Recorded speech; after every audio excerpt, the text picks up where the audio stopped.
Grabe kayo! Oh my gosh, I just feel like I'm just so honored to be sharing the same space as all of you guys. And I cannot wait to see the future of art in our country because of you. And as you know, you can't do anything alone. I have so many people to thank. It's the people who are so supportive of me, who are behind me, Creation Studios. Thank you. You're the best. RJ, John, Yay. Nasaan ka na, Yay? Yes. And the best handler on the planet, Luis Guillermo. I love you, I love you.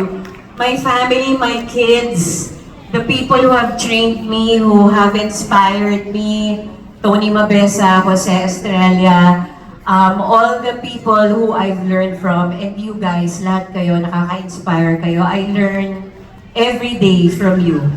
Kayo talaga ang future, and I couldn't be prouder that you have voted for me and you have chosen me to receive this so cool thing. Woo! Thank you guys. Thank you.